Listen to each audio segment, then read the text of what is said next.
Marcus Kim's hands were inside a human chest when he saw her face on the conference room screen. His fingers froze mid-suture. The heart monitor beeped steadily. His surgical team waited. But Marcus couldn't breathe, couldn't think, couldn't do anything except stare at the impossibly alive face of the woman he'd buried 6 years ago. Dr. Kim. His resident's voice cut through the fog. Are you okay? Marcus blinked, forced his hands to move, finished the stitch with mechanical precision. I'm fine. Close for me. He stepped back from the table, stripped off his gloves, and walked out of the operating room without explanation. In the scrub room, he gripped the sink until his knuckles went white. The water ran cold over his shaking hands. It wasn't possible. Zara was dead. He'd identified her body. He'd spoken at her funeral. He'd spent 6 years drowning in guilt because he'd been driving the car that killed her. But that face on the video conference screen had been hers. Older, different somehow, but unmistakably hers. His phone buzzed. Dr. Patterson, the hospital director from Children's Hospital Boston. Marcus had ignored 3 calls from him already this week. This time, he answered. Dr. Kim, thank God. We need you in Boston. Tomorrow, if possible. Dr. Patterson's voice was urgent. We have conjoined twins, 4 months old, shared liver, and partial heart wall. Every surgeon we've consulted says it's impossible. But Dr. Okonkwo thinks your technique could work. Dr. Okonkwo? Marcus's voice came out strangled. Our head of pediatric surgery. Brilliant woman. She's developed a modified version of your vessel separation protocol. Says she needs the man who invented it to make this work. Marcus closed his eyes. What's her first name? Zara. Why do you ask? The phone nearly slipped from his hand. Send me the case files. I'll be there tomorrow. If you're enjoying this story so far, please hit that subscribe button right now. And drop a comment telling us where you're watching from. Your support helps us bring you more stories like this one. 20 hours later, Marcus walked through the doors of Children's Hospital Boston with a carry-on bag and no plan beyond seeing her face in person. Dr. Patterson met him in the lobby, a tall man in his 50s with kind eyes and an expensive watch. Dr. Kim, I can't thank you enough for coming on such short notice. They shook hands. Dr. Okonkwo is in the NICU with the parents right now. She should be down in 10 minutes. Can I get you coffee? You must be exhausted. I'm fine. Marcus wasn't fine.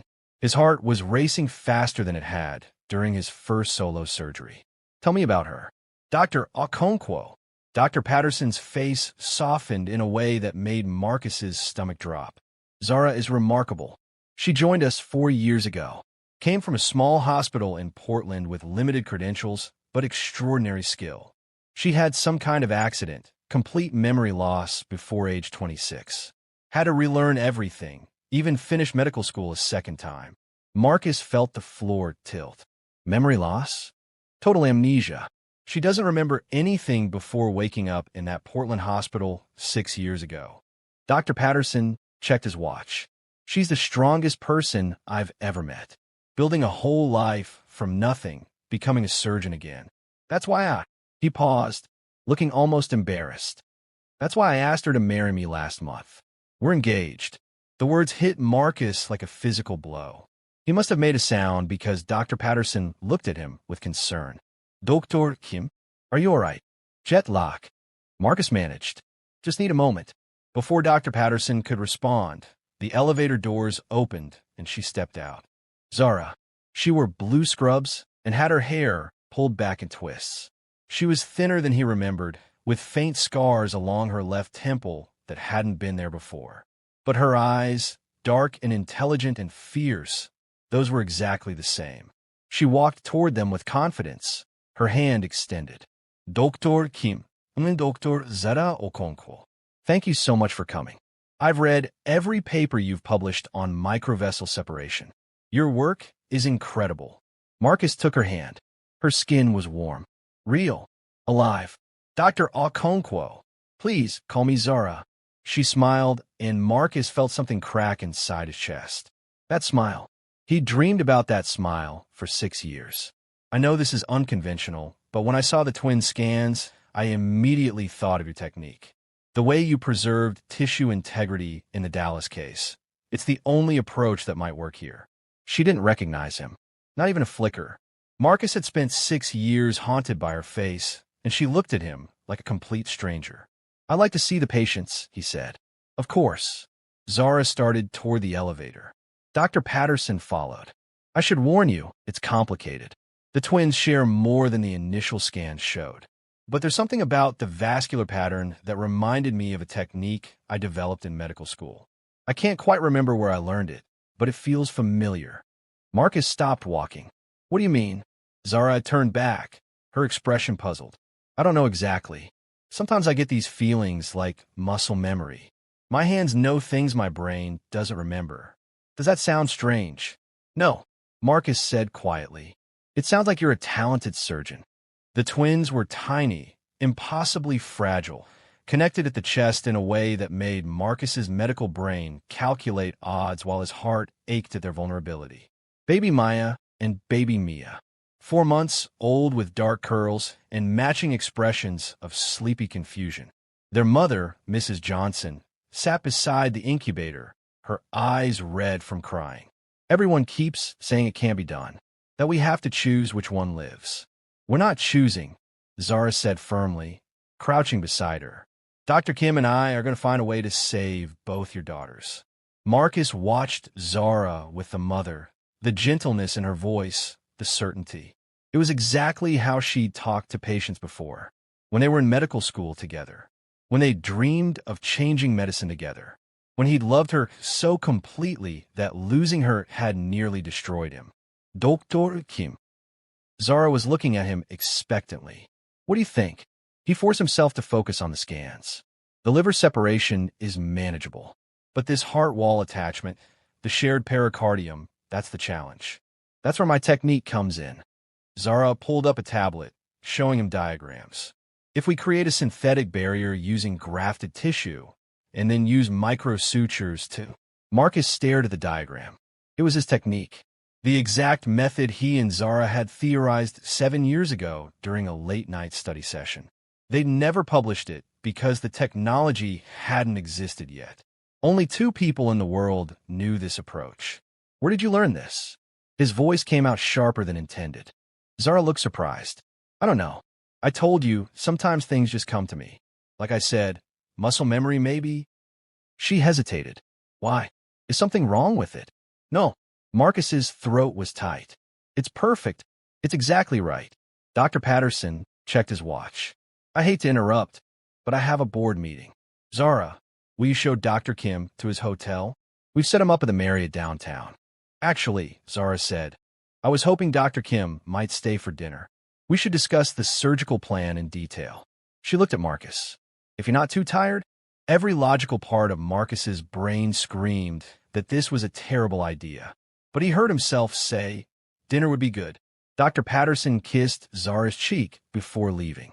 Marcus looked away. 2 hours later, they sat in a small Ethiopian restaurant 3 blocks from the hospital. Zara ordered an Amharic, laughing with the owner like they were old friends. "I don't remember learning the language," she explained after the owner left. "But apparently I'm fluent. It's one of those things my body knows that my mind doesn't." "That must be frustrating," Marcus said carefully. "Sometimes." Zara broke off a piece of injera, use it to scoop up some what. "But mostly I've learned to be grateful for what I have instead of mourning what I lost." Dr. Patterson, Richard, he helped me see that. "You love him?" Marcus didn't mean to ask. The question just escaped. Zara paused, her expression thoughtful. "He's kind. He's stable. He's been there for me through everything. That's a kind of love, isn't it?" "Is it?" She met his eyes, and for a moment, something flickered there. Recognition? Confusion? Then it was gone. "You ask a lot of personal questions for someone I just met, Dr. Kim. I am sorry." "You're right." Marcus looked down at his plate. "It's just, you remind me of someone." "Who?" He couldn't tell her. "Not yet. Maybe not ever. A friend from medical school." Before hitting that like button, take a second to comment below and let us know where you're watching from. We love hearing from our viewers around the world. "Tell me about her," Zara said. "What makes you think it was a her?" Zara smiled. "The way your voice changed when you said friend. Like the word hurt." Marcus took a breath. Her name was Zara too. She was brilliant, stubborn, always believed she could save everyone. We were going to change medicine together. What happened? She died. Galaxidon. 6 years ago. The words still tasted like ash. I was driving. Zara's hand moved across the table, covering his. The touch sent electricity through him. I'm so sorry. That must have been terrible. It was. Marcus looked at their joined hands. Her skin against his, warm and alive and impossible. The worst part was that we'd fought before the accident. Something stupid about a research project. My last words to her were angry ones. I'm sure she knew you loved her, Zara said softly. How can you be sure? Because you're here, 6 years later, still carrying that guilt. That's love, even when it hurts. Marcus gently pulled his hand away before he did something foolish like tell her everything. We should discuss the surgery. If Zara noticed the abrupt change, she didn't comment. They spent the next hour going over the procedure, their minds working in perfect sync the way they always had. Zara would start a thought, and Marcus would finish it. He'd suggest an approach, and she'd already be nodding, 3 steps ahead. This is strange, Zara said finally, setting down her pen. I feel like I've done this before. Plan a surgery with you. But that's impossible, right? We just met. Marcus's heart pounded. Maybe you've read my research. Maybe it feels familiar because our approaches align. Maybe. But Zara didn't sound convinced. She rubbed her temple where the scars were. Sometimes I get these headaches. My doctor says it's stress, but it feels like my brain is trying to remember something it can't quite reach. Does anything trigger them? Certain songs. The smell of coffee at exactly 6 a.m. Korean food sometimes. She laughed. Random things. There was this one time I heard someone speaking Korean at the hospital, and I just started crying. No idea why. Marcus's chest tightened. He'd spoken to her in Korean the morning of the accident. Told her he loved her in his mother's language because the English words never felt big enough. Do you speak Korean? Zara asked suddenly. Marcus froze. Yes. I'm Korean American. Could you say something? In Korean? Every instinct told him this was dangerous. But he couldn't refuse. Not when she looked at him like that, curious and open and so achingly familiar. He spoke softly, the same words he'd said 6 years ago. Sarangi. Nanu Niorial Wahi Yogi Isio. I love you. I'm here for you. Zara's eyes went wide. Her hand flew to her temple, and she gasped, face going pale. Like that. She stood abruptly, knocking her chair back. I need air. I'm sorry. I need. She rushed toward the door. Marcus threw money on the table and followed her outside. She was leaning against the brick wall, breathing hard, tears streaming down her face. Zara, I am sorry. I shouldn't have. What did you say? Her voice shook. What were those words? Marcus couldn't lie. Not to her. Not about this. I said I love you. I'm here for you. Why would you say that to me? Zara looked at him, and there was fear in her eyes now. We just met. Why would you? Because I did love you. The truth spilled out. Because you didn't die in that accident, Zara. You survived. But you don't remember. You don't remember me, or medical school, or the fact that we were engaged. Zara took a step back. That's insane. You're saying I knew you before. We met in medical school 8 years ago. We fell in love. We got engaged. And 6 years ago, we had a fight, and I was driving too fast, and we crashed. They told me you died. I identified a body. I went to your funeral. But somehow you survived and lost your memory, and I've spent 6 years believing I killed you. No.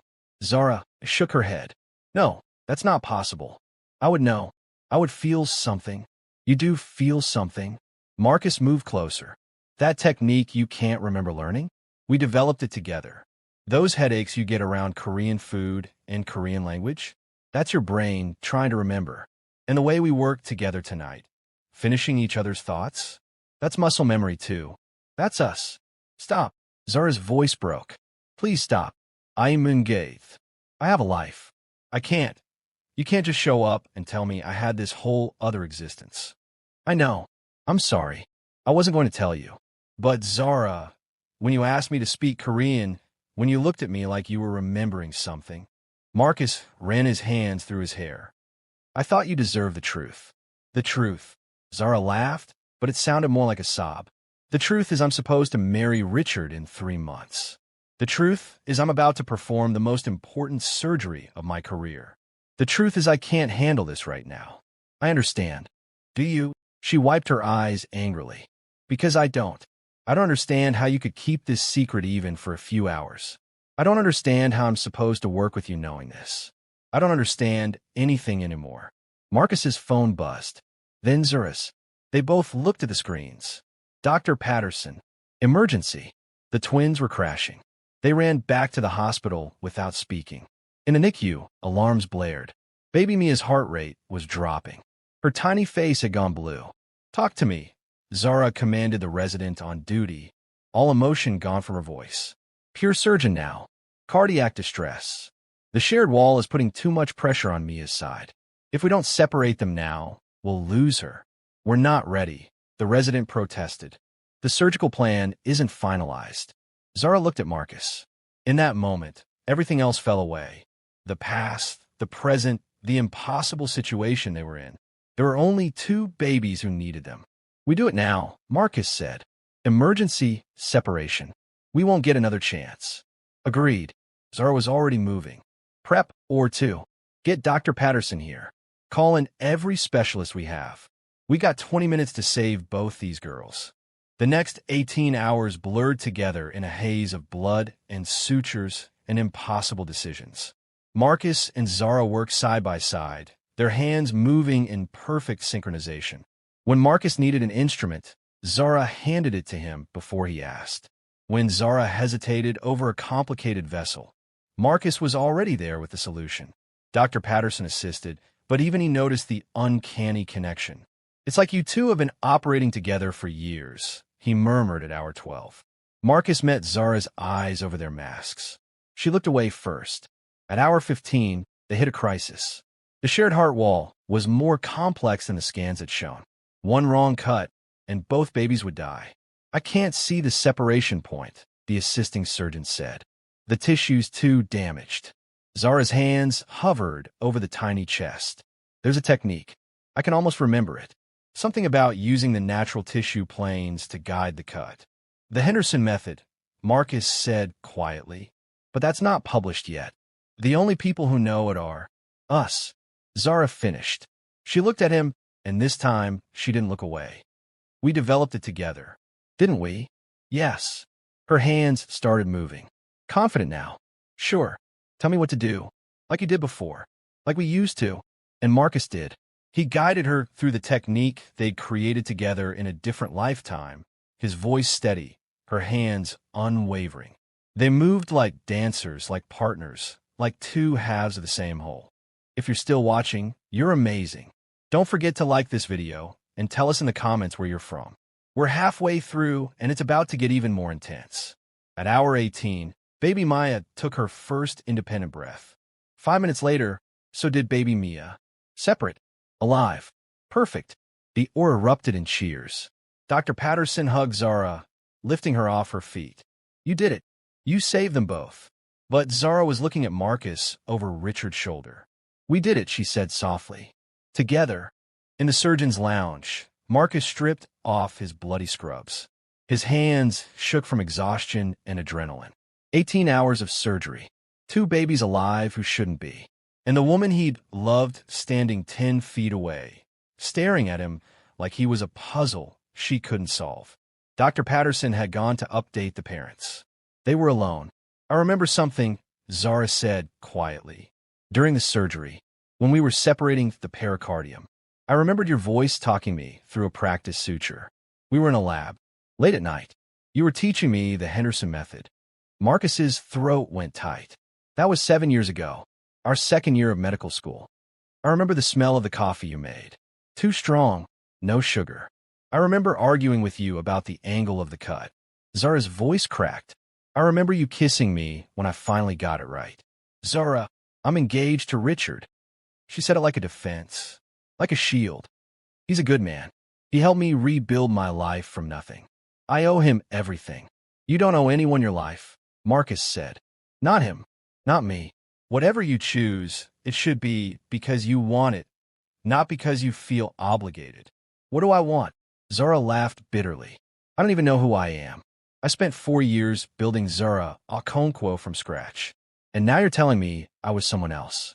That I had this whole life I can't remember. How am I supposed to choose when I don't know what I'm choosing between? Marcus moved closer, not touching, but close enough that she could feel his presence. Then don't choose. Not yet. Take time. Let yourself remember or don't remember. But don't marry Richard in 3 months because you think you have to. And what about you? Zara looked up at him. What do you want, Marcus? I want you to be happy. The words hurt to say, but they were true. 6 years ago, I lost you because I was selfish and proud, and I didn't fight hard enough to keep you safe. I won't make that mistake again. If being with Richard makes you happy, if that life you built is the one you want, then I'll walk away. I'll go back to Seattle, and you'll never see me again. And if it's not what I want, Marcus's heart stopped. What are you saying? I'm saying that when you spoke Korean to me, something in my chest recognized it. I'm saying that when we operated together, my hands knew yours.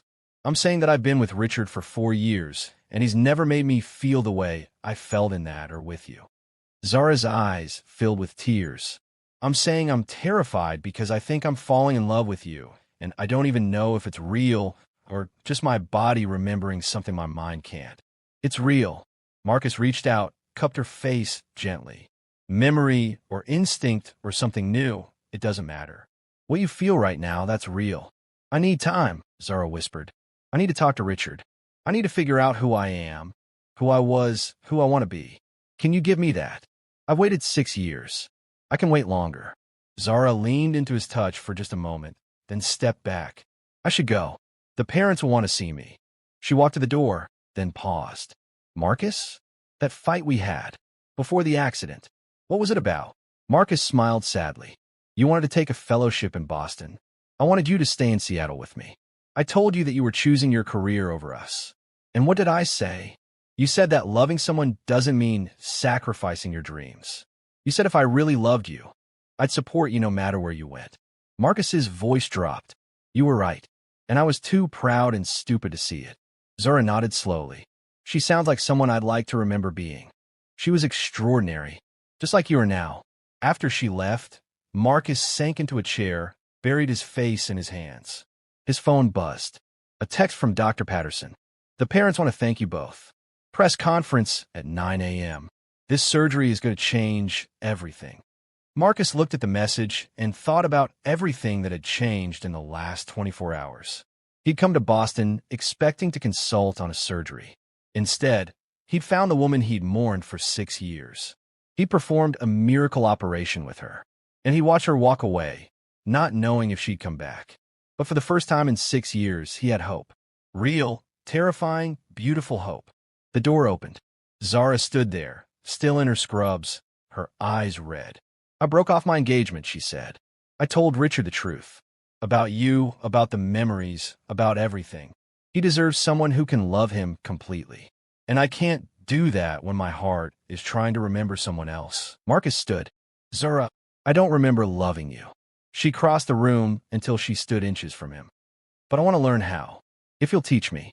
If you'll be patient while I figure out who I am when I'm with you. Marcus pulled her close, and she came willingly, her head against his chest, his arms around her like he'd never let go again. We have time, he whispered into her hair. All the time in the world. Outside, dawn broke over Boston. 2 babies slept peacefully in separate incubators, their parents crying tears of joy.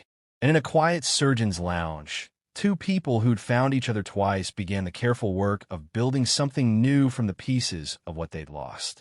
It wouldn't be easy. Zara's memories might never fully return. Marcus's guilt would take time to heal. But they had what mattered most, a second chance and the courage to take it. Before you go, please hit that subscribe button if you haven't already. Drop a comment letting us know what you thought of Marcus and Zara's story and where you're watching from. And don't forget to like this video. Thank you so much for watching. Sometimes love is about remembering. Sometimes it's about learning to love again. Either way, it's always worth fighting for. See you in the next story.